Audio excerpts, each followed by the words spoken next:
berupa kalimat-kalimat yang berisi nilai-nilai kebajikan.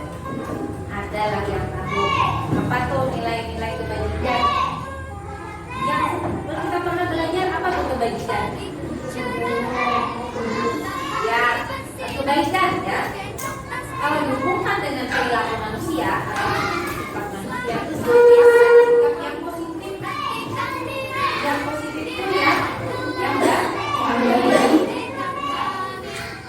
Nah, bagaimana contohnya yang kamu inginkan, yang kamu bayangkan,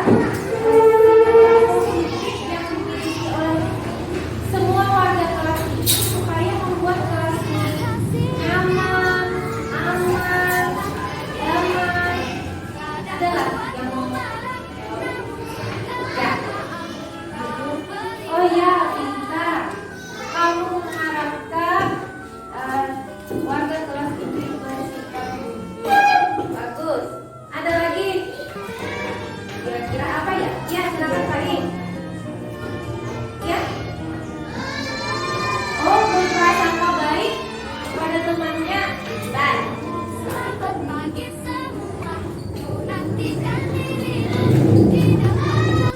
Silakan kamu tulis apa impian kamu terhadap warga kelas ini supaya kelas ini terasa nyaman, aman, tentram. Silakan ditulis di kertas itu. Silakan ditempelkan, coba tulis yang perempuan sini, yang laki-laki sini. Gantian ya, tertib ya.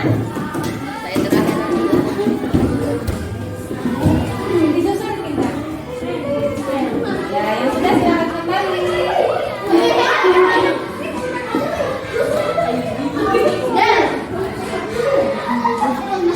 Ya, yang sudah silakan kembali.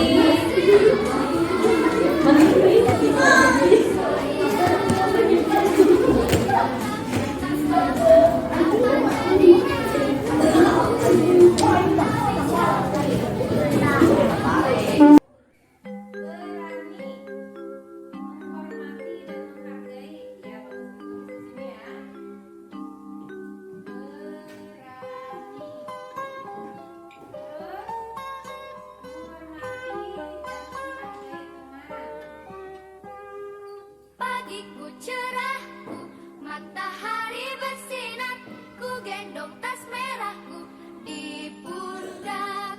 Selamat pagi semua, ku nantikan dirimu di depan kelasmu, menantikan kami. Guruku tersayang, guru tercinta, apa jadinya aku? Kau bisa baca tulis, mengerti terima kasihku. Nyatakan diriku, kadang buatku marah.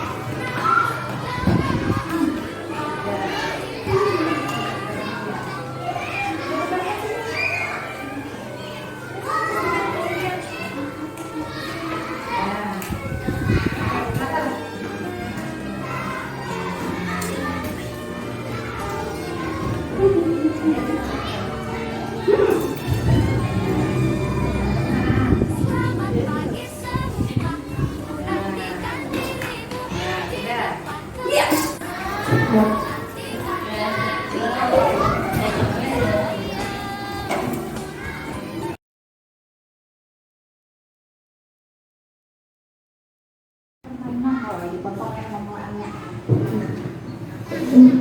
Assalamualaikum warahmatullahi wabarakatuh. Waalaikumsalam warahmatullahi wabarakatuh.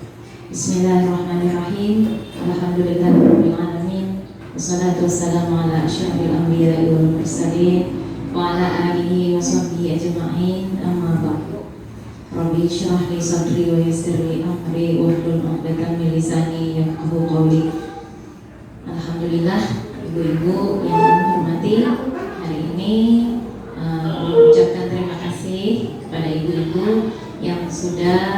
hadir dalam acara ini dalam rangka mengikuti pengimbasan implementasi budaya positif di sekolah sebagai tugas untuk ulun sebagai calon guru penggerak angkatan 7 pada tahun ini.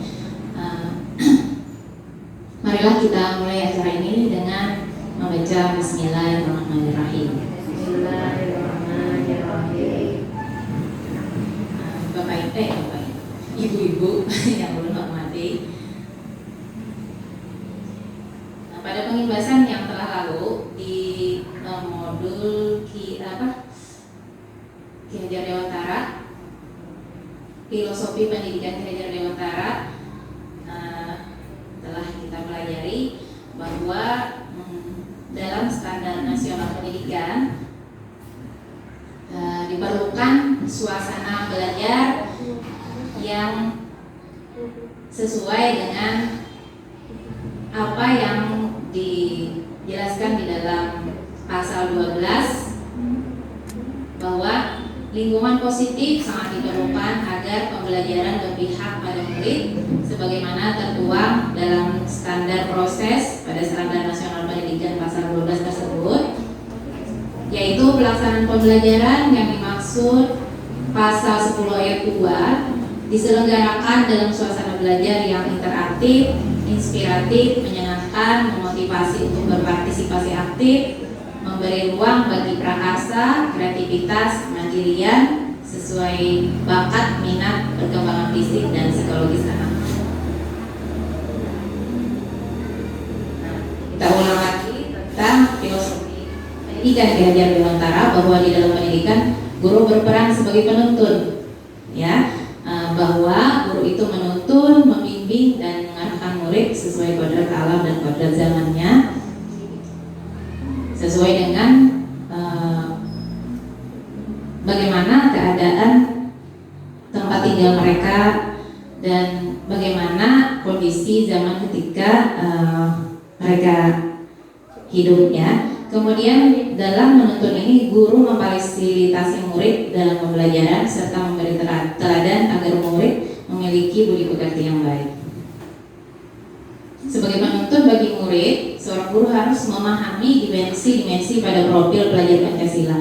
Nah, sesuai dengan kurikulum Merdeka sekarang, bahwa yang harus kita kembangkan dan kita terapkan pada murid-murid kita adalah profil pelajar Pancasila.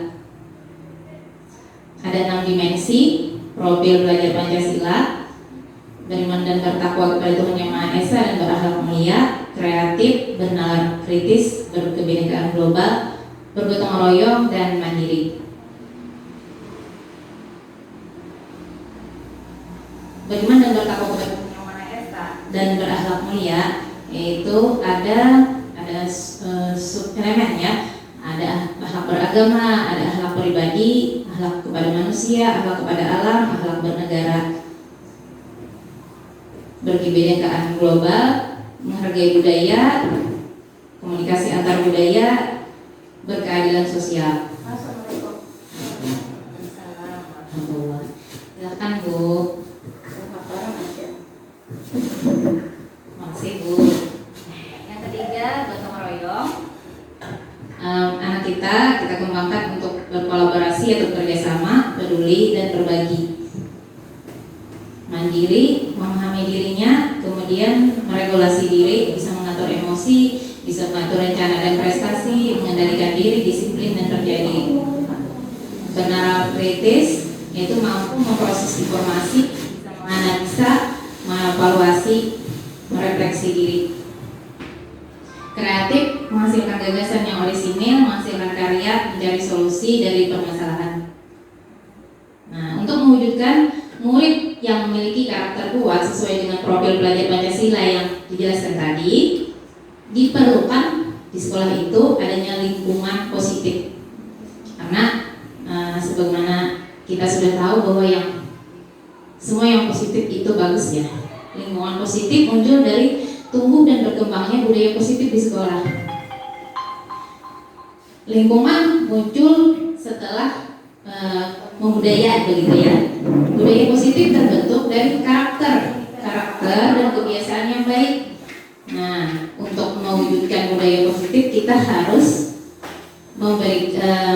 membimbing anak untuk membiasakan diri untuk berperilaku baik.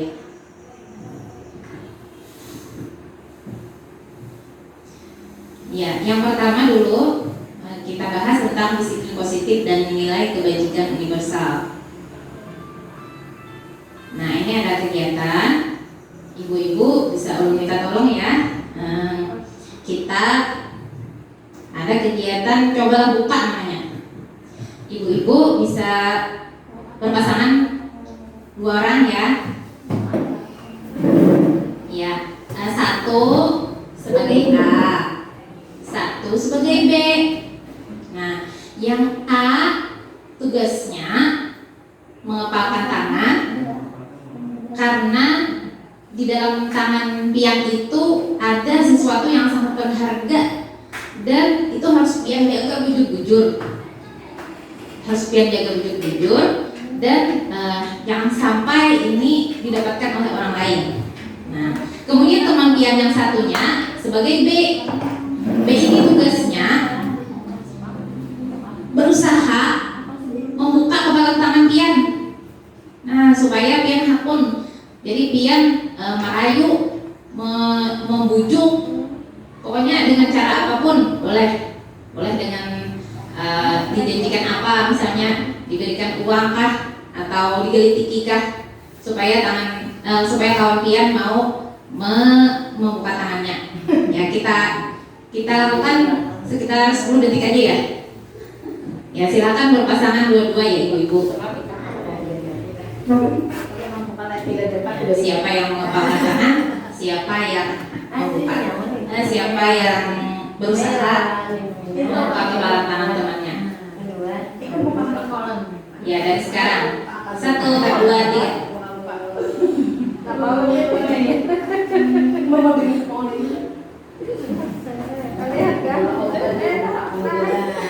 Iya, cukup.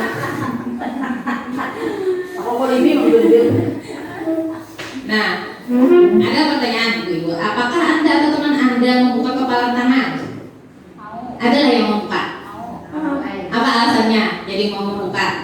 Ingin berbagi. Oh, ingin berbagi. Apa ada yang tidak mau membuka? Apa alasannya, Bu? Karena itu milik saya sendiri dan berharga bagi saya, harus dipertahankan. Milik pian sendiri dan berharga, harus dipertahankan. Ya, bagus. Dalam kegiatan ini sesungguhnya kalau menurut pian-pian siapa yang mengendalikan untuk membuka atau menutup tangan ini? Diri sendiri. Iya, sebenarnya diri kita sendirilah yang mengontrol apakah kita membuka atau menutup. Jadi semua keputusan kita dalam kehidupan ini, bagaimana kita berbuat, semuanya kembali kepada diri kita sendiri.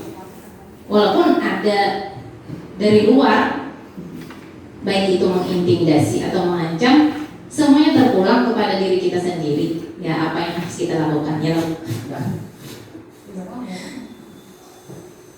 Nah, berhubungan dengan itu tadi, ada teori kontrol namanya oleh seorang psikiater, dan si ini pendidik juga Dr. William Glasser Jarsidin. Teori kontrol ini berkembang menjadi teori pilihan nanti, meluruskan beberapa miskonsepsi, artinya hal yang salah pahaman tentang makna mengontrol. Ya, yang pertama, ilusi guru mengontrol murid, ilusi bahwa semua penguatan positif efektif dan bermanfaat, ilusi bahwa kritik dan membuat orang merasa bersalah dapat menguatkan karakter, ilusi bahwa orang dewasa memiliki hak untuk memaksa. Kita bahas satu-satu. Ilusi mengontrol murid. Pada dasarnya kita tidak dapat memaksa murid kita itu untuk berbuat sesuatu yang kita kehendaki. Jikalau murid itu tidak mau melakukannya, di dalam hatinya itu punya kehendak, kita tidak mau memaksa. Nah, walaupun tampaknya kita sehari-hari ini kawa mengontrolinya, sepertinya kita mengaturnya. Nah, itu sebenarnya kelihatannya kalau mengontrol itu sebenarnya I-nya sedang mengizinkan kita untuk mengontrol dirinya. Saat itu untuk kontrol guru menjadi kebutuhan dasar bagi murid, dipilih oleh murid. Jadi murid itu ketika seperti kita merasa bahwa kita dapat mengontrol murid karena murid memilih untuk mau dikontrol. Teori kontrol menyatakan bahwa semua perilaku memiliki tujuan. Murid kita tuh ada yang berperilaku baik, ada berperilaku tidak baik, itu ada tujuan. Bahkan ketika dia melakukan perilaku yang tidak disukai, ada tujuannya sebenarnya. Ilusi bahwa semua penguatan positif efektif. Penguatan positif itu bujukan, bentuk kontrol berupa usaha untuk mempengaruhi murid agar mengulangi suatu perilaku tertentu. Misalnya kita mengucap salam atau bersalaman dengan guru atau menghargai teman, kita yang mengarahkan dia, menyuruh dia, itu kita suruh dia melakukan itu setiap hari. Nah, dalam jangka waktu tertentu kemungkinan murid akan mencoba kadang melakukannya karena itu hanya melalui suruhan kita. Nah, kalau kita kadang menyuruh atau guru A misalnya yang biasa menyuruh itu, nanti kalau bersama dengan guru B dia tidak mengerjakannya. Nah, begitu. Jadi itu suatu ilusi, artinya penguatan positif atau bujukan itu bisa efektif, padahal tidak. Ilusi bahwa kritik dan membuat orang merasa bersalah dapat menguatkan karakter. Nah, itu ada bujur jual ya, membuat orang merasa bersalah lalu mengkritik itu adalah ilusi, tidak bisa menguatkan karakter. Menggunakan kritik dan rasa bersalah untuk mengontrol murid dapat membuat murid berada pada identitas gagal. Identitas gagal itu ia merasa dirinya kada baik, mereka merasa buruk dan selalu menganggap dirinya negatif. Nah, karena asalnya kita membuat dia merasa bersalah. Ilusi bahwa orang dewasa memiliki hak untuk memaksa.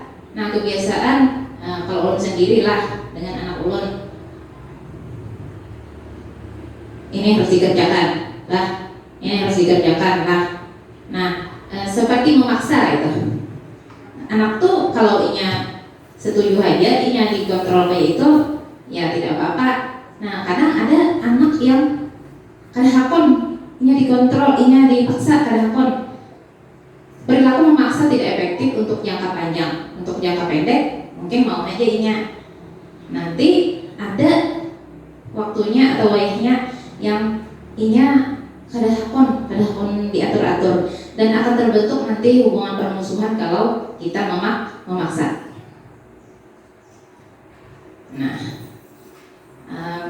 konsep berikutnya perubahan paradigma dari stimulus respon kepada teori kontrol. Untuk membangun budaya positif, kita harus berpindah paradigma. Tuh apa ya paradigma? Pemikiran, sudut pandang, ya, cara berpikir kita lihat mulai dari stimulus respon kepada teori kontrol. Ujar Stephen R. Covey, bila kita ingin membuat kemajuan perlahan, sedikit-sedikit ubahlah sikap atau perilaku Anda. Namun bila kita ingin memperbaiki cara utama kita, maka kita perlu mengubah kerangka acuan kita. Ya tadi, paradigma. Ubahlah bagaimana Anda melihat dunia, bagaimana Anda berpikir tentang manusia. Ubahlah paradigma, skema pemahaman dan penjelasan aspek tertentu tentang realitas. Nah, stimulus respon itu beranggapan bahwa kebutuhan kita sama. Tapi kalau teori kontrol beranggapan bahwa sebenarnya kebutuhan kita itu berbeda setiap manusia, tergantung dari keadaan, situasi kondisinya masing-masing. Tentu ibu-ibu lebih mengetahui ini ya. Dalam kelas anak-anak, setiap anak di dalam kelas pian itu misalnya yang 10 pasti semuanya berbeda-beda deh kebutuhannya, karena mereka berasal dari latar belakang yang berbeda. Ujar stimulus respon, semua orang melihat hal itu sama, disambutnya seberataan sudut pandang itu sama. Tetapi kalau menurut teori kontrol, setiap orang memiliki gambaran berbeda. Kalau stimulus respon, kita mencoba mengubah orang agar berpandangan sama dengan kita. Tapi kalau teori kontrol, kita berusaha memahami Nah, memahami pulang leh. Kita sebagai guru nih kembali lagi kepada kita memahami orang lain, memahami murid leh. Ya. Stimulus respon perilaku buruk dilihat sebagai kesalahan. Oh, yang ini salah kayak ini. Nah, itu stimulus respon. Kalau teori kontrol, kita memahami bahwa semua perilaku baik itu baik ataupun buruk ada tujuannya. Ujar stimulus respon pulang, orang lain bisa mengontrol saya bisa mengontrol orang lain. Tapi menurut teori kontrol, yang mengontrol diri kita adalah diri kita sendiri, seperti yang kita praktekkan tadi leh.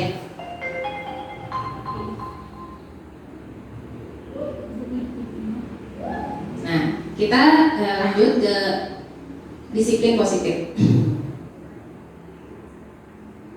Kalau menurut Pian, kata disiplin itu apa ya artinya ya? Oh, taat. Ada lagi lah? Melakukan sesuatu sesuai aturan. Iya. Kalau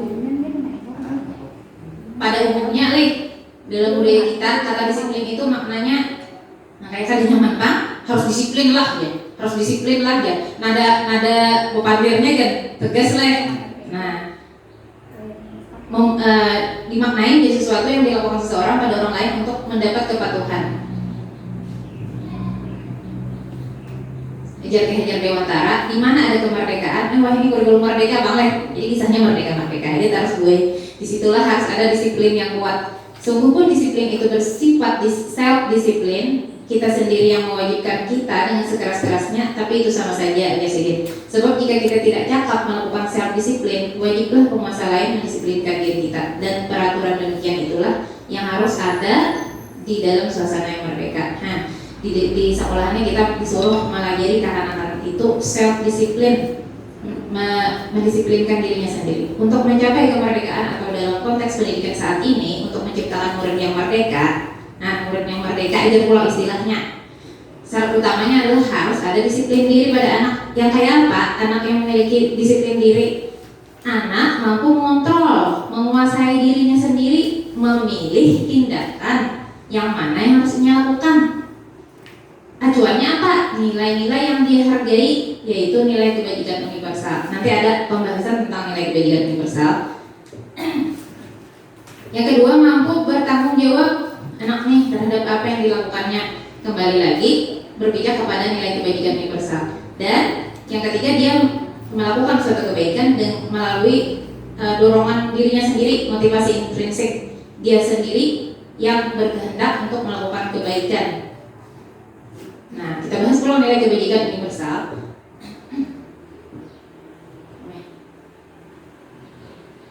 Apa itu nilai kebajikan universal? Dari nilai kebajikan adalah nilai kebajikan itu fondasi berperilaku.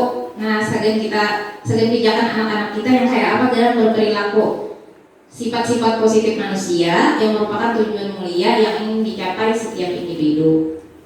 Sedangkan nilai kebajikan universal, nilai kebajikan yang disepakati bersama, lepas dari suku bangsa, agama, bahasa maupun latar belakangnya. Nilai-nilai kebaikan itu yang perilaku apa yang baik, yang disepakati bersama, tidak berdasarkan suku atau agama atau bahasa. Yang maksudnya itu yang manusia siapa? Seluruh dunia ini mengakui bahwa itu suatu kebaikan, nilai itu. Ini contohnya lah beberapa instansi. Nah, ini kalau yang kita dari segi pendidikan, kita memakai profil belajar Pancasila yang tadi sudah dijelaskan di awal ya. Beriman bertakwa kepada Tuhan, berakhlak mulia, mandiri, benar kritis, berkebinekaan global, bergotong royong, kreatif. Nah, dari PYP, toleransi, rasa hormat, integritas, mandiri, menghargai.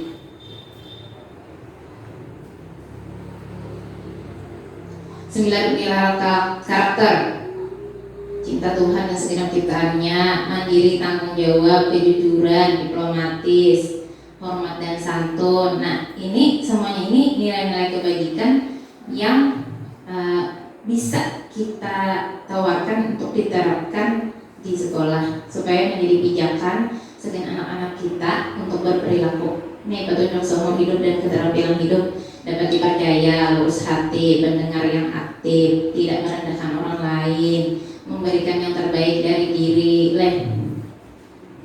Ini kalimat yang umum, tetapi nanti kita jelaskan anak-anak kita kayak apa, memberikan yang terbaik dari diri, yang kayak apa, perilaku yang tidak merendahkan orang lain.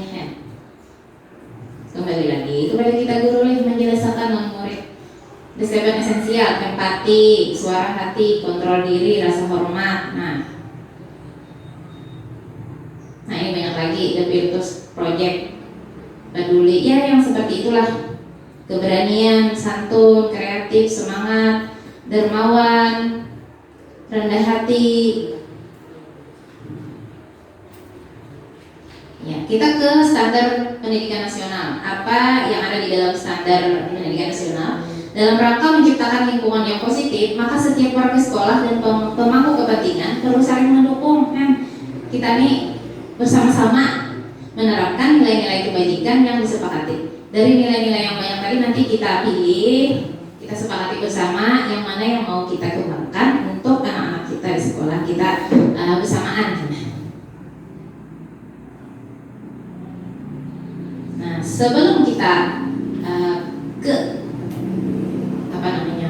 lebih dalam membahas tentang budaya positif ini, kita harus tahu dulu kebutuhan dasar manusia. Karena tadi anak-anak kita tuh berbeda-beda kebutuhannya jelek. Nah, jadi di sini dipelajari pulang kebutuhan dasar anak-anak kita tuh yang kayak apa sih? Ada kisah. Kisah Ibu Amber. Nih Ibu Amber wali kelas 2, kalau di sini lain Ibu Amber. Ibu Amber ini sedang bingung menghadapi ulah satu muridnya. Masa Ipong aja muridnya, kalau di sini Doni gue nyarannya. Beberapa anak di kelas 2A telah datang padanya dan mengeluhkan Doni yang seringkali minta bekal makanan. Oh, si Doni memintai makanan kawan. Nah, jadi bingung Ibu Amber nih, kayak apa? Kira-kira kayak apa kita menghadapi si Doni ini deh? Nah, kita lihat dulu lah sini. Nah, kita pending dulu inilah bagaimana cara kita menghadapi si Doni deh. Menurut Ki Hajar Dewantara, Jasidin kita ambil contoh perbandingan dengan hidup tumbuh-tumbuhan. Nah, tumbuh-tumbuhan yang didampingi oleh petani lah hidupnya. Dalam hakikatnya sama kewajibannya si petani nih dengan seorang pendidik. Si petani menanam padi misalnya.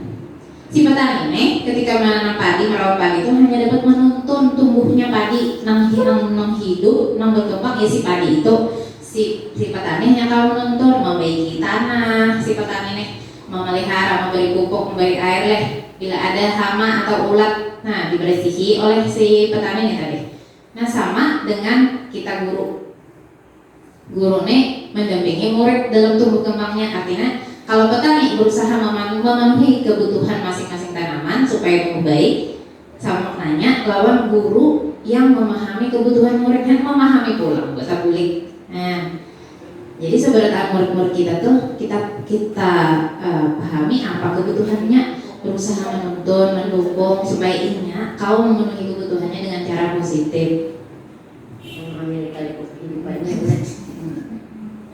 Iya, jujur. Iya, setiap orang memiliki lika-liku kehidupan berbeda-beda. Iya, jujur. Menurut Dr. William Glasser, nah, seluruh tindakan manusia memiliki tujuan tertentu, yaitu memenuhi kebutuhan dasar. Nah, kebutuhan dasar manusia itu ada 5 ujiannya. 1, kebutuhan bertahan hidup. 2, kebutuhan kasih sayang dan rasa syukur. 3, kebutuhan penguasaan atau pengakuan atas kemampuan. Yang keempat, kebutuhan kebebasan atau hendak akan pilihan, hendak memilih. Nah, ketujuh, bejana memilih. Ya, memilih antara berapa bejana? Antara 5. Masya Allah. Yang kelima, kebutuhan kesenangan. Jadi kita tidak heran kalau kita nih hendak hendak disayangi leh, hendak diakui, hendak memilih, hendak senang, karena memang itu kebutuhan dasar kita sebagai manusia. Hendak diayomi, hendak dilindungi, hendak di apa lagi bunyinya? Hendak diarahkan atau dipimpin oleh seorang pemimpin. Nah, diwalinya dah. Nah, sama dengan murid kita di kelas. Bila datang ibunya, ibu datang dan rasa senang hati. Ada namanya yang si Aldi. Untuk kebutuhan si Aldi artinya di rumah ada dapat lagi. Alhamdulillah ada ibu guru di sekolahan. Yang pertama kebutuhan bertahan hidup, apa isinya lah? Kesehatan. Hendak kita nih sehat, isi rumah, isi makanan. Proses reproduksi kebutuhan juga gitu nah. Untuk taruh sih bisa dibujuk. Rasa aman. Hendak kita nih merasa aman. Begitu juga dengan anak-anak kita nih. Ini kebutuhan kasih sayang, rasa diterima, hubungan sosial, berisi kawan, hak kawan memberi dan menerima kasih sayang, merasa sebagai bagian dari kelompok. Misalnya anak kita merasa sebagai bagian dari kelas. Misalnya kita nih, sebagai guru-guru nih merasa sebagai bagian dari guru SDN Sungai Sandung 1. Nah, udah merasa sebagai bagian dari bagiannya. Berarti kebutuhan kasih sayang terpenuhi lah. Rasa diterima terpenuhi. Alhamdulillah. Keinginan terhubung lawan orang lain, berisi kawan, ada hubungan lawan kawan, ada bisi keluarga, ada bisi pasangan, rekan kerja. Kebutuhan. Ada lagi kebutuhan penguasaan atau kemampuan atas kemampuan. Anak kita perlu itu hendak diakui bahwa ia bisa sesuatu, diakui prestasinya dan keterampilannya, terlepas dari kemampuannya lah. Tapi kita berpikir bahwa setiap anak pasti punya kelebihan, pasti punya kemampuan yang kawan dikembangkan. Nah, jadi tugas kita lah mencari itu, tugas kita pula. Jadi ini perlu hendak diakui dari segi manapun, dari prestasi dan keterampilannya hendaknya diakui bahwa ini bisa. Keinginan didengarkan, keinginan bahwa dirinya dianggap berharga di dalam suatu kelompok itu. Kemudian dianggap bahwa ia bisa mencapai sesuatu. Kebutuhan kebebasan atau kebutuhan akan memilih, kebutuhan akan pilihan. Nah, ini hendak memilih ada itu aja terus. Nah, misalnya dalam sehari itu ibunya nih di muka berkisah, dalam misalnya pelajaran agama ya Allah, kisah Nabi misalnya berkisah, terus malah 10 menit buka ada si siapa bu Mubarak, buka ada Mubarak kalau 10 menit ada. Aku ini hendak memilih yang lain, pulang yang lain. Mengendalikan arah hidupnya seorang, hendak memilih seorang, misalnya menggambar, lu ada hendak warna ini boy, orang hendak pink, kertas orang hendak pink, ada hendak tujuh hijau. Nah, senang mencoba hal baru, yang lain pulang jamnya. Nah, itu kebutuhan kesenangannya, hendak bermain, hendak tertawa. Nah, kita kembali ke ini tadi, si Doni tadi. Nah, kalau misalnya Doni ditakuni, Doni kan apa biar manggil ampun kawan. Sedang mungkin ada isi anu boyer apa namanya kurang kada diisi kada disambui mama. Nah itu berarti lapar, kebutuhan bertahan hidup artinya. Kalau ditakuni Doni kenapa yang ini mana udah mau terus nyaman ibu memaki ulunnya, nyaman ibu menegur ulun itu berarti hendak ibaratnya nggak disayangi lah, nggak diurusi oleh ibu. Ini bila ditakuni Doni kenapa manggil ampun kawan, harap gue kawan mun kawan toh. Berarti apa kebutuhannya yang ada terpenuhi? Apa yang kira-kira? Hendak diapain? Hendak diakui bahwa ini harap, bahwa ini bisa. Nah, tapi caranya salah deh, lain. Kalau kita nambah ini tahu dan mana diakui bintang. Nah, kalau ini harus tahu masih ada. Bentuklah demikian apa? Yang ada bersama. Kenapa mama kawan? Mama tuh memasak minto taros gue. Kita lo mata sapi, kan kita lo mata sapi. Dulu hendak mencobai pulang ampun kawan yang berwarna-warna tuh nah itu dia hendak memilih yang lain pulang gue jadinya hendak disuruh pulang jadi. Nah kenapa ditawari pulang Doni misalnya dia menjawab rame gue jadinya abur kalas bila ulun kawan nena itu berarti senang rame kebutuhannya berarti kesenangan berarti di tempat lainnya kada mendapatkan itu. Jadi berdasarkan perilaku anak kita kawat mengetahui oh ini kebutuhannya apa sih yang ada terpenuhi. Ketika kalimat kebutuhan dasar yang tadi itu terpenuhi pada anak tumbuhnya seimbang dan bahagia. Tapi bila ada yang kada terpenuhi malah dari 5 itu misalnya 3 atau 4 yang kada terpenuhi maka ini mengalami emosi negatif karena bosan, sedih, kecewa, melakukan hal-hal yang bertentangan. Jadi anak-anak kita tuh sebenarnya tuh ini pada dasarnya baik aja sebenarnya, tapi oleh keadaan lalu menimbulkan emosi negatif anak kita. Perilaku buruk tuh adalah respon dari kebutuhan yang tidak terpenuhi. Namun murid kita tuh memadahkannya, lalu kita tuh ada bisa. Lalu ini berperilaku yang macam-macam. Apabila ada murid yang berperilaku bertentangan dengan nilai kebajikan, maka guru dapat melakukan percakapan. Nah, itu percakapan tuh lupa panggilan artinya lupa panggilan, berdialog lawan murid. Apa alasannya ini melakukan satu tindakan itu tadi? Jadi kita tahu apa kebutuhannya yang belum terpenuhi.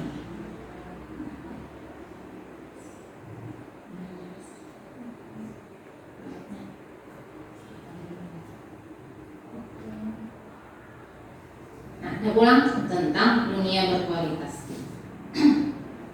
Ada dunia berkualitas nih. Berkualitas itu apa ya? Bermutu. Kayak apa bermutu tuh? Kalau misalnya barang, bermutu atau berkualitas ya Pak? Berarti barang itu apa ya? Baik nih.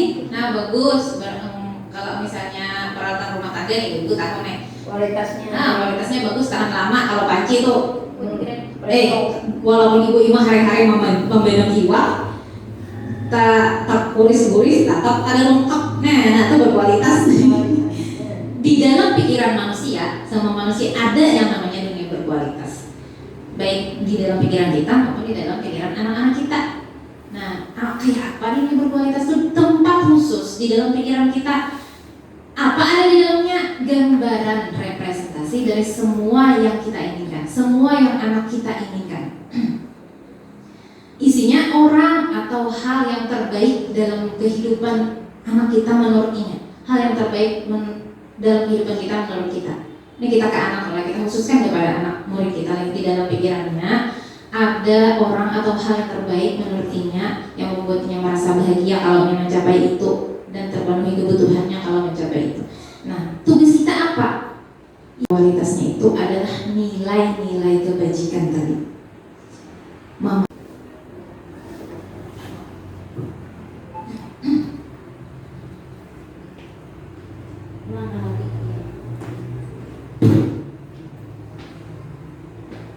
Jadi dalam menjalankan peraturan atau kegiatan sekolah, bila ada pelanggaran tentu guru melakukan tindakannya. Tindakan itu ada, kita ditawarkan, ya. Kita bisa memilih dari tiga ini ya. Bisa hukuman, bisa konsekuensi, bisa restitusi. Coba kalau hukuman, dikatakannya bahwa memberikan identitas gagal pada murid. Nah, dia akan merasa semua hal yang negatif akan dirasakannya bila kita memberikannya hukuman. Nah, kalau konsekuensi dan restitusi memberikan identitas sukses, murid itu merasa positif lainnya. Nah, kita pelajari secara rinci. Kalau kita memberikan hukuman ya, sesuatu yang menyakitkan harus terjadi. Kalau konsekuensi, sesuatu aja harus terjadi karena tentu menyakitkan. Kalau restitusi, kita memberikan pilihan kawan anak. Kemudian kalau hukuman tidak nyaman untuk murid untuk jangka panjang. Kalau konsekuensi tidak nyamannya setumak saja jangka pendek. Kalau restitusi memberi penguatan lawan murid.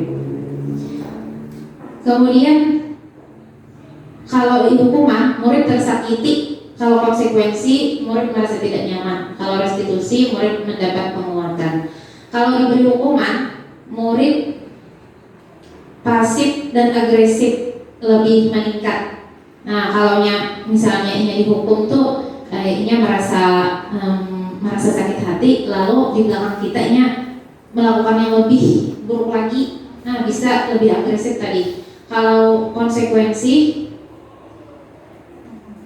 dia bisa melakukan berubah dengan menjadi baik, tapi jangka pendek. Nah, kalau restitusi inya kawan memecahkan masalah. Kalau hukuman, sistem tidak akan berjalan bila murid kada takutan. Inya kada takutan, rusak gendernya. Banyak lah yang kayak itu lah, apa aja yang rusak dengan mengerjakannya lah. Kalau konsekuensi, harus diingati terus, harus disupervisi terus. Nah, terus menerus guru. Kalau restitusi, dia melakukan sesuatu itu tanpa diingati terus, karena ia sendiri yang hendak dan sadar. Nah, karena kita bahas lebih lanjut kayak apa dengan restitusi nilai.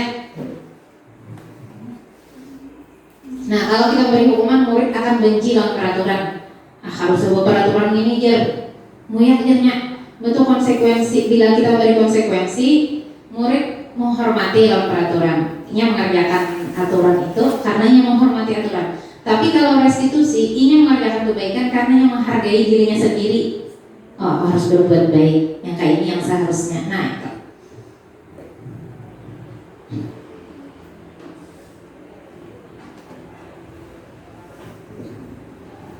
Kalau kita memberikan hukuman, murid tuh bisa marah, ini bisa sangkal kan. Nah, kalau konsekuensi apa ya? Ada kehilangan hak, anak kehilangan hak, karena ini harus menjalankan konsekuensi itu tadi. Kalau restitusi, murid gak ada kehilangan. Kalau misalnya murid yang terlambat datang misalnya, atau tidak mengerjakan PR misalnya, kita beri hukuman lari keliling lapangan misalnya lah.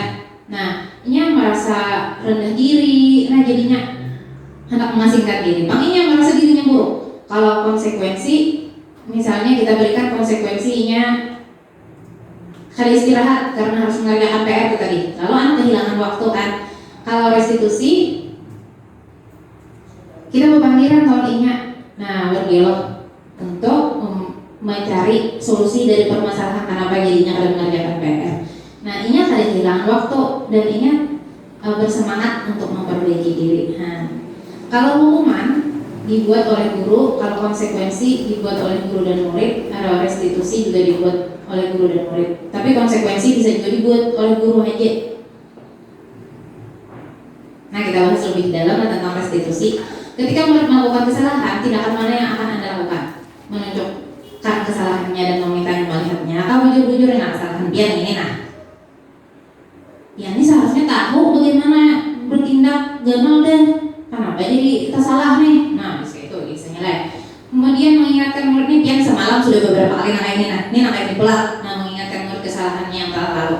Betul ditanyanya, kenapa melakukan yang sesuatu yang seharusnya tidak dilakukan nih? Mengkritikinya, mendiamkaninya. Nah, kalau Anda melakukan tindakan di atas, mungkin Anda akan membuat murid merasa menjadi anak yang gagal. Nah, kita diberi pilihan untuk melakukan restitusi. Apa itu restitusi? Proses menciptakan kondisi bagi murid untuk memperbaiki kesalahan supaya mereka berkarakter lebih kuat.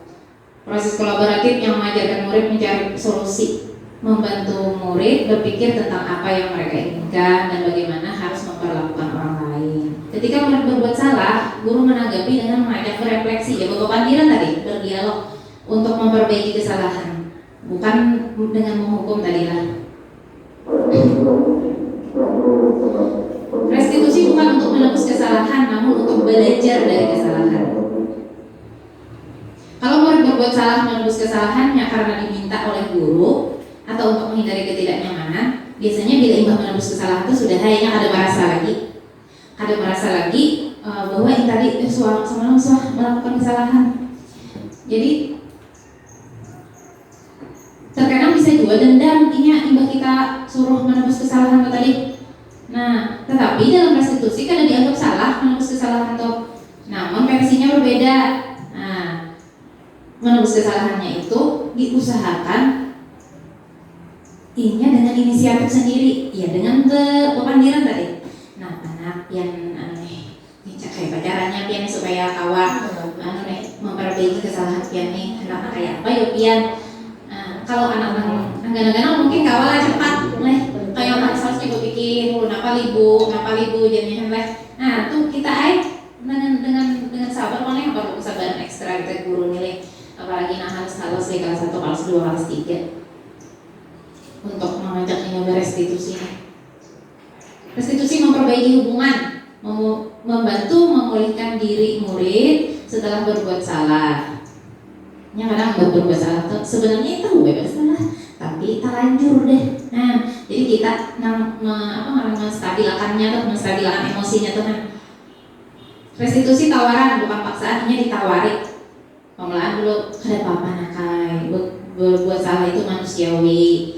Semua orang pernah berbuat salah, ibu kan sebuah ibu bersalah. Nah, ini kalau dipaksa, pian harus keinginan, pian harus kena, pian mau kawan lagi nah, pian harus membuatnya ke rumah sakit. Nah, itu kan itu kita namanya nyuruh.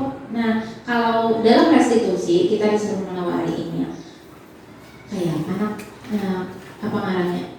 Caranya supaya kita nih, supaya pian memperbaiki masalah nih. Nah, kayak apa menurut pian apa yang harus pian lakukan pulang. Nah, itu ditawarkan. Menuntun melihat ke dalam diri. Nah, pian hendak jadi orang seperti apa? Nah, kayak apa sih yang bagus menurut pian? Nah, ditakoni. Yang kayak itu banyak pertanyaannya nih.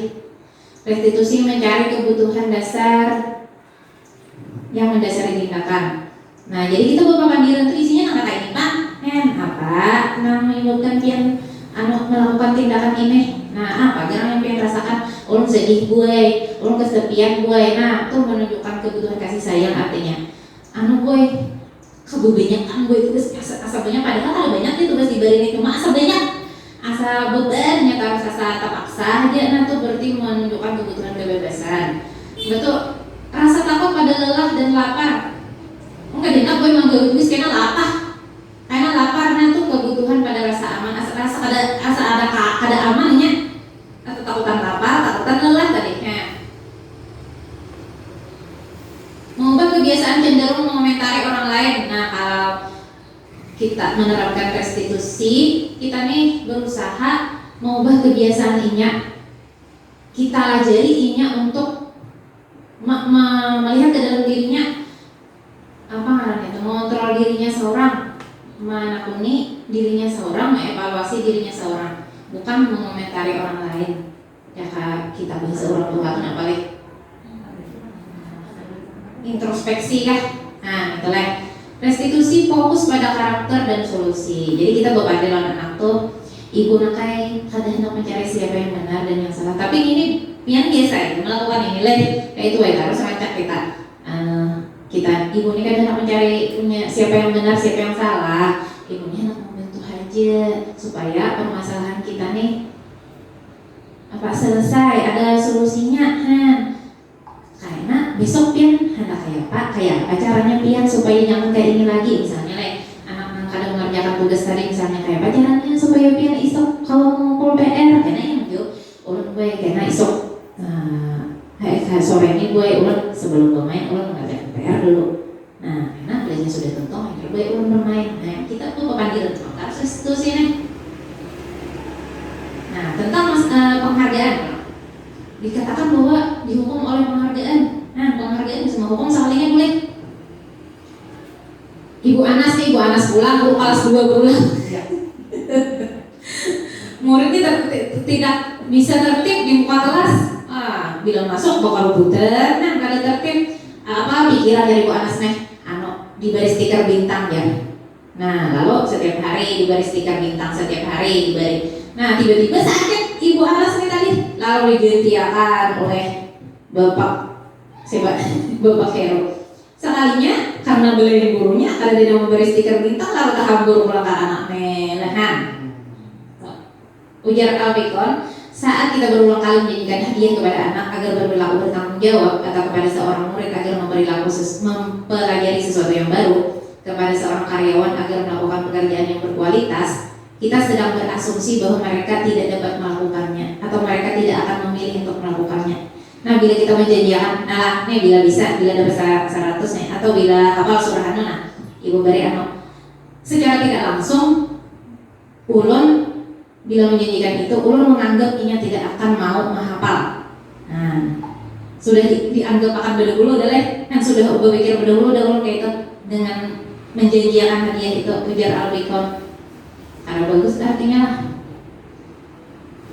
Baik penghargaan maupun hukuman adalah cara mengontrol perilaku seseorang yang menghancurkan potensi. Jadi caranya pikirannya hadiah aja, ke penghargaan aja. Padahal sebenarnya anak ketika belajar belajar itu sendiri adalah penghargaan. Apalagi ketika ini belajar kemudian ini berhasil dan merasa senang dengan keberhasilannya, itulah penghargaan yang sebenarnya. Penghargaan tuh kalau misalnya kita lomba misalnya lah, tuh ini disuruh lomba apa misalnya lah, lomba kebersihan kelas misalnya lah.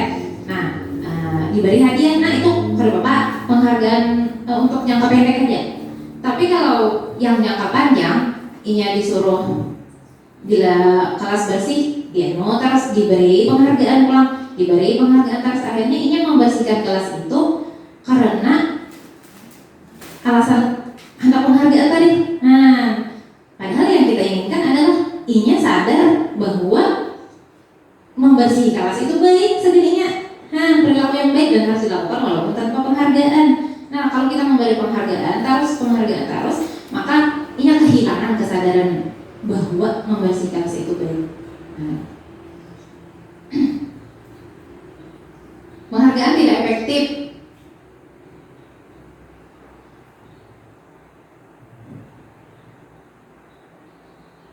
Penghargaan merusak hubungan. Nah, kalau ada temannya yang dipuji oleh guru, yang mendapat stiker bintang, misalnya karena teman-teman yang lain iri. Nah itu bisa merusak hubungan antara sesama siswa. Penghargaan mengurangi ketepatan. Nah, ini ada percobaan lah sekelompok anak laki-laki berusia 9 tahun diminta melihat gambar wajah di layar. Mereka harus memberitahukan jika wajah tersebut sama kah, berbeda kah. Nah, yang gambar-gambar tersebut hampir sama. Beberapa dari anak itu diberi penghargaan pada saat mereka memberikan jawaban yang benar. Nah, sebagian yang lain tidak. Nah, hasilnya anak yang diberi penghargaan ini banyak melakukan kesalahan, sedangkan yang tidak diberi penghargaan bagus. Penghargaan menurunkan kualitas, penghargaan mematikan kreativitas. Nah, penghargaan menghukum, itu tadi. Nah, karena diberikan penghargaan terus, akhirnya anak kehilangan kesadaran untuk mendapatkan untuk melakukan kebaikan itu, tidak berdasarkan keinginan dirinya sendiri. Nah, keyakinan kelas. Mengapa keyakinan kelas bukan peraturan? Kita bayangkan orang yang naik kendaraan bermotor. Nah, peraturannya harus menggunakan helm. Atau ketika kita kemarin pandemi harus menggunakan masker, harus mencuci tangan. Nah, kalau untuk menggunakan helm itu alasannya kenapa? Supaya kita di jalan supaya selamat. Jadi nilai kebajikannya itu keselamatan.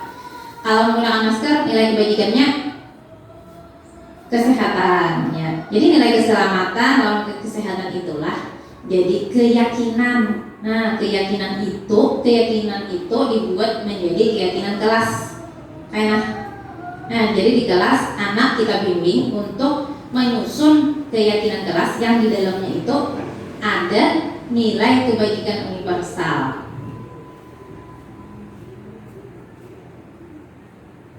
Kayak apa pembentukan keyakinan kelas? Keyakinan kelas itu berupa pernyataan universal tadi, seperti menghargai, disiplin, terus apa lagi?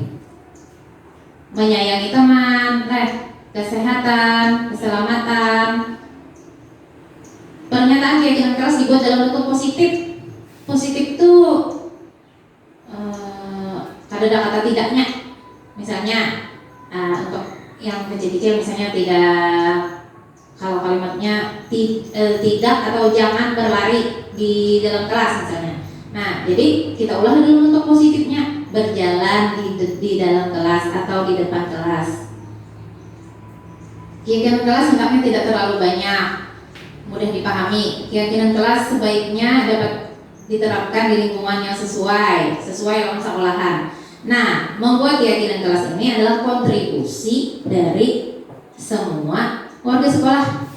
Nah, semua warga sekolah nih umpat juga membuat keyakinan kelas melalui curah pendapat kita bersama-sama, bukan hanya guru saja atau murid saja, seberataan warga sekolah.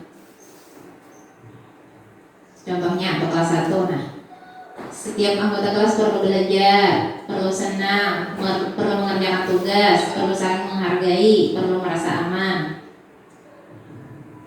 selalu bersikap positif. Ini mau juga, nah contohnya lah menjadi diri terbaik, menghormati orang lain, berkomitmen, senantiasa membantu, menyapa teman dan guru, belajar bersemangat, menyerahkan tugas tepat waktu, menjaga kebersihan, menjaga kesehatan. Nah, dalam perilaku menjaga apa namanya? Dalam keseharian kita memiliki posisi kontrol guru. Nilai ada 5 posisi kontrol guru. Bisa sebagai penghukum, bisa pembuat rasa bersalah, bisa sebagai teman, pemantau, dan manajer. Misalnya contoh kasus Adi terlambat hadir ke sekolah. Bila posisi kontrol guru sebagai penghukum, dengan ada suara tinggi, mata melotot, terlambat lagi. Nah itu ya, kemungkinan hasilnya murid menjadi dendam dan bersifat agresif. Pembuat rasa bersalah, nah ini Adi bagaimana kamu ini berjanji tidak lagi terlambat, malah mengecewakan ibu. Nah jadi merasa bersalah, hanya merasa buruk tentang dirinya. Kalau guru menjalankan posisi kontrol sebagai teman, nah Adi bagaimana kamu ini?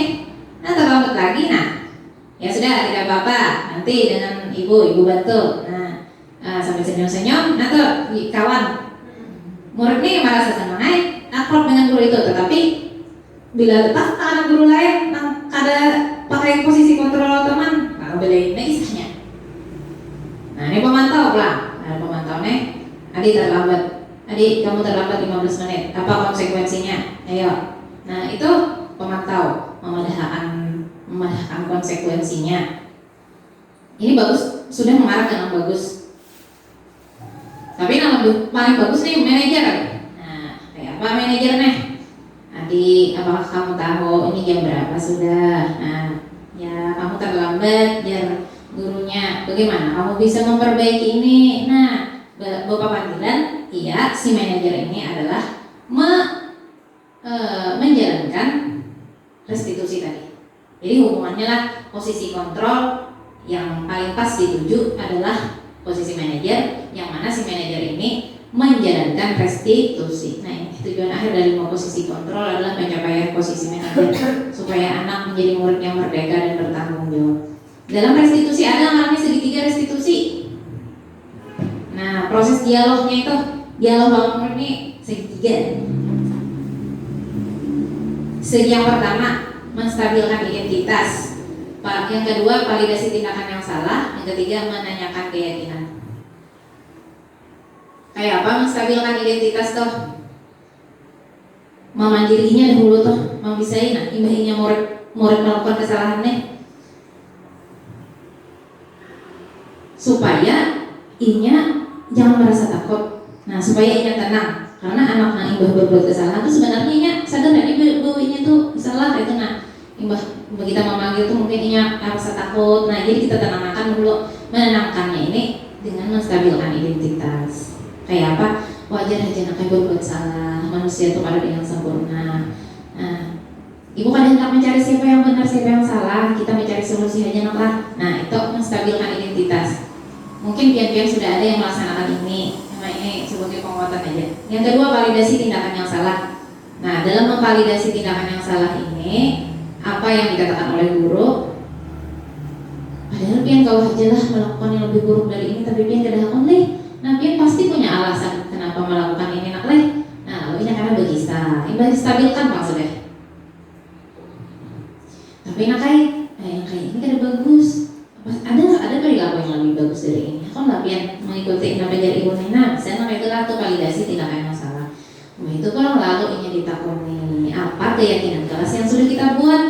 Nah kayak apa kelas yang bagus nak? Kayak apa perilaku yang bagus nak? Nilai-nilai yang sudah kita sepakati di dalam keyakinan kelas. Nah pian anak jadi orang yang kayak apa? Lalu kayak apa pian memperbaiki kesalahan pian? Nah mulai kapan nak pian hendak melakukan ini? Karena ini mencoba. Nah demikian ibu-ibu tentang budaya positif di sekolah.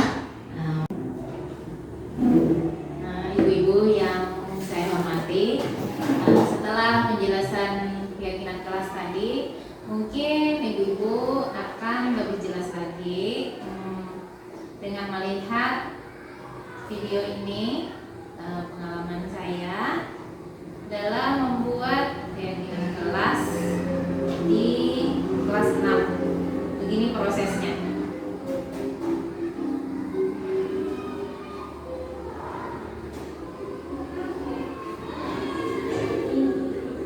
Berupa kalimat-kalimat yang berisi nilai-nilai kebaikan.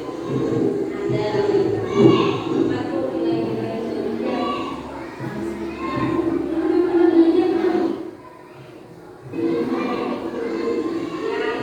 Baik kan? Kalau berhubungan dengan perilaku manusia,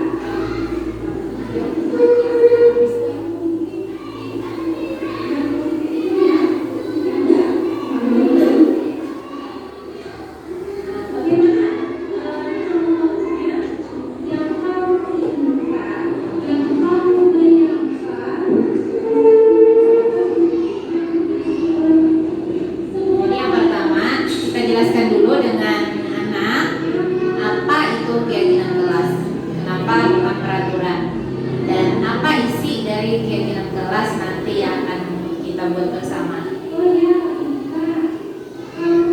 Kita ajak mereka berbincang-bincang dulu tentang nilai-nilai kebajikan.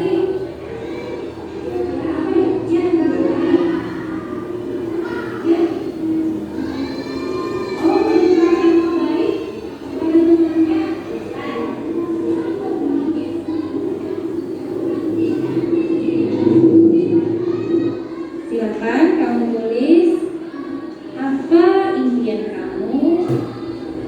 Nah, anak disuruh menulis di kertas kecil Supaya tentang terasa nyaman. gambaran impian mereka tentang kelas yang mereka inginkan. Lalu mereka menempelkan di papan tulis kertas yang sudah mereka tulis tadi.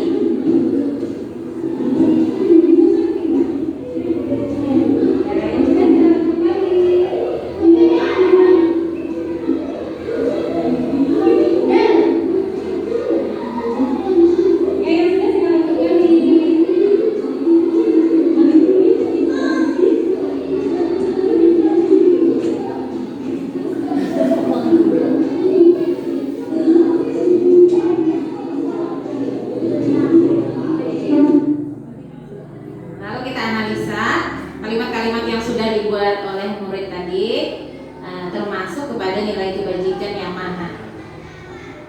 Kita tulis di papan tulis.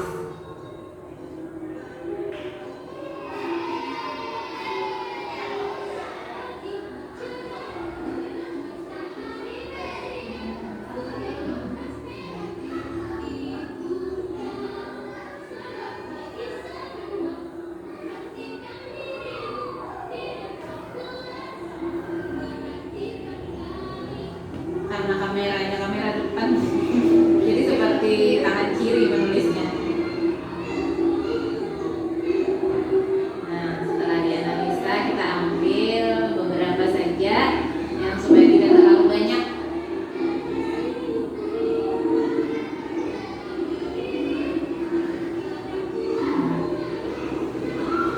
Setelah diambil kurang lebih 9 kalimat keyakinan kelas, kita buat di karton, lalu kita tempel bersama anak-anak di kelas.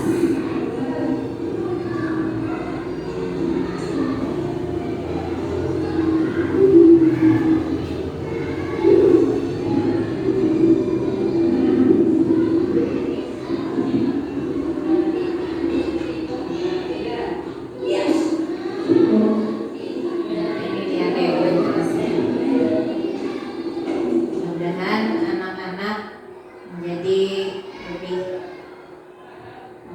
setelah membuat keyakinan kelas yang menjadi lebih tergali dan tertanam motivasi intrinsiknya.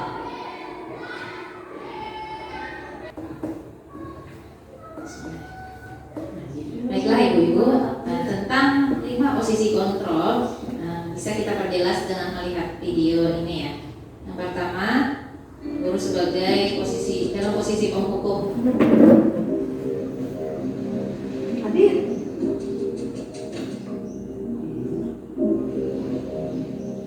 Naren. Naren, muridnya namanya Naren. Dipanggil oleh gurunya karena dia terlambat. Selalu terlambat. Kamu deh, pasti terlambat. Maaf Bu, saya Apa? Apa coba? Alasan kamu apa lagi? Kapan sih kamu tidak terlambat? Malas sekali ya kamu jadi anak. saya Dasar pemalas. Gak kapok-kapok sih kamu. Sudah berapa kali terlambat? Sana, kamu keliling lapangan basket 2 kali. kenapa saya harus ke lapangan basket Bu? Kenapa? Kamu melawan ibu. Berani-beraninya jawab. Sudah terlambat, masih berani jawab pula.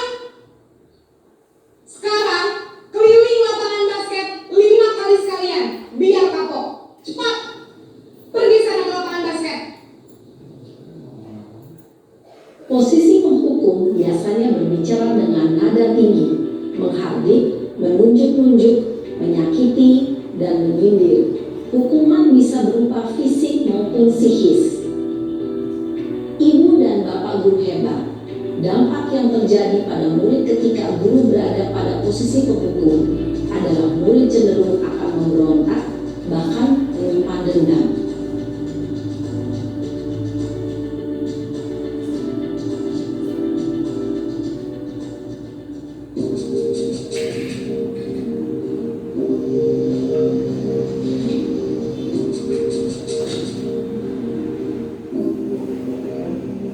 Naren,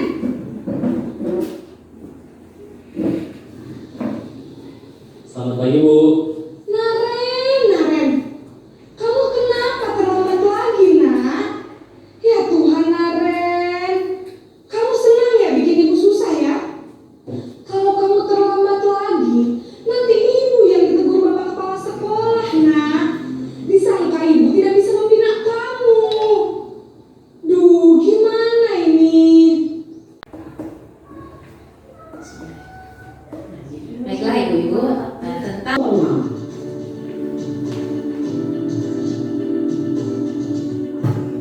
nah ini posisi manajer yang diharapkan untuk kita terapkan sebagai guru.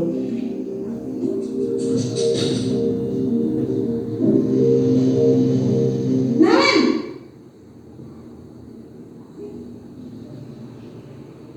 Selamat pagi Bu. selamat pagi, Naren. Maaf Bu, saya terlambat. Iya, sekolah masuknya jam 7, sekarang sudah jam 7.20. Jadi sekarang bagaimana ini, Naren? Maaf Bu, saya lupa setel alarm saya semalam. Baiklah, menurut kamu, keyakinan sekolah yang mana yang perlu kamu tingkatkan? Menghargai diri sendiri dan orang lain mungkin ya Bu. Setuju. Jadi, apakah Naren meyakini prinsip saling menghormati tersebut? Iya Bu, saya meyakininya. Apakah Naren bersedia memperbaiki masalah keterlambatan ini? Bersedia Bu. Bagaimana kamu akan perbaiki masalah keterlambatan ini? Saya akan coba untuk tidak lupa menyetel alarm saya Bu. Baik, kalau Naren lupa menyetel alarm di rumah, ada orang yang kira-kira bisa bantu mengingatkan tidak? Ada Bu, kakak saya, Kak Emma. Ada lagi selain KM? Selain Kak Emma, ada ibu saya. Baik, jadi yang Naren adalah Kak Emma dan ibu kamu ya. Kira-kira akan mulai setel alarm kapan, Naren? Setelah pulang sekolah, akan segera saya lakukan. Baik, jadi Naren akan setel alarm untuk bangun besok pagi dan akan diingatkan oleh kakak dan ibunda Naren ya.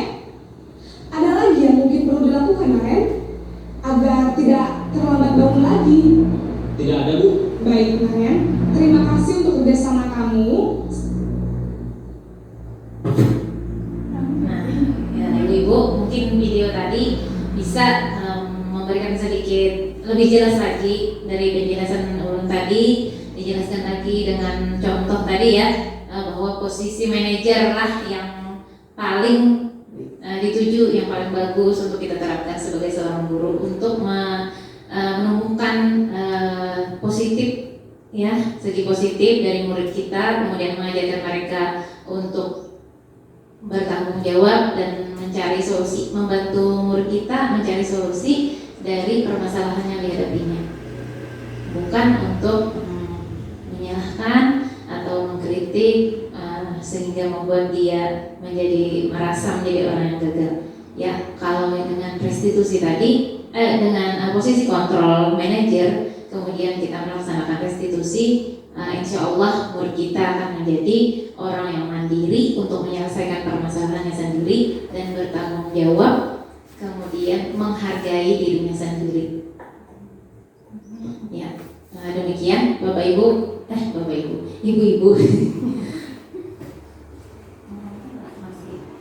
Satu video lagi ya untuk penerapan segitiga restitusi. Bapak Pandiran ketika seorang murid melakukan kesalahan, kemudian bagaimana kita membantu murid untuk menyelesaikan permasalahan. Salam dan bahagia Ibu dan Bapak guru hebat. Pada video dijalankan oleh guru atau menjadi suatu kegiatan adalah menstabilkan identitas. Sisi yang kedua adalah validasi.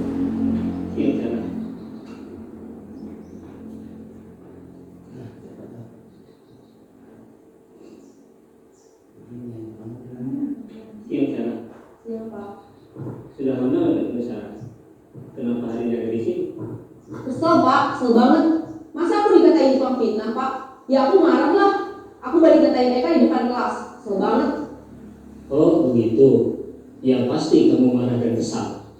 Bapak juga akan marah apabila ada yang menuduh Bapak seperti itu. Kemudian pada saat itu kamu mau melakukan apa? Ya saya harus ngatain Eka lah Pak. Kesel banget. Saya bentak-bentak dia depan teman-teman lain. Oh begitu. Pasti kamu melakukan seperti itu karena suatu alasan tertentu kan? Iyalah, masa saya diam saja Pak? Ya saya bela diri lah. Masa saya dituduh tukang fitnah? Ya wajar lah. Mempertahankan harga diri itu sesuatu yang penting buat kamu. Untung kamu tidak bertindak lebih gegabah lagi, hanya membentak-bentak. Iya Pak. Untung saya masih bersabar dan hanya membentak saja. Sudah gemes padahal, saya pasti bela diri lah. Ya pasti ya. Tapi kamu memilih untuk tetap bertahan dan bersabar. Kamu memilih untuk tidak berbuat lebih parah lagi kan? Iya. Nah, sekarang coba kita lihat lagi tindakan kamu yang bentak-bentak Eka di kelas. Tindakan kamu itu kira-kira sesuai dengan keyakinan kelas atau prinsip kamu tidak? Enggak lah Pak. Capek Pak jadi pemarah. Jadi keyakinan atau prinsip mana yang kurang sesuai dengan keinginan kamu? Ya, saya sebenarnya sangat menghargai orang lain. Mungkin saat itu saya menjadi emosi, jadi tidak menunjukkan sikap itu. Kamu meyakini tidak? Menghargai orang lain itu penting buat kamu. Yakinlah Pak. Iya, setuju. Kita harus saling menghargai. Namun, ada juga keyakinan yang kita sepakati yang perlu kita jalankan apabila kita sedang marah, bukan? Ya saya bisa lebih proaktif, mulai dengan diri sendiri. Saya bisa jadi lebih bersabar, mengambil waktu jeda untuk berpikir mau apa selanjutnya. Kira-kira kamu bersedia memperbaiki masalah ini tidak? Bersedia Pak. Kalau kamu memperbaiki masalah ini, kamu akan menjadi orang seperti apa? Saya akan menjadi orang yang bertanggung jawab kali ya Pak. Dan senantiasa proaktif. Iya, menurut kamu bagaimana rasanya menjadi orang seperti itu? Ya nyaman lah, bangga bisa bersabar dan menahan diri. Baiklah kalau begitu.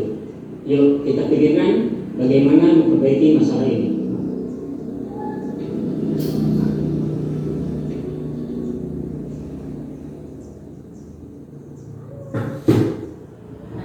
Video tadi mungkin bisa memperjelas lagi kepada ibu-ibu tentang bagaimana kita menjalankan 3 langkah segitiga restitusi.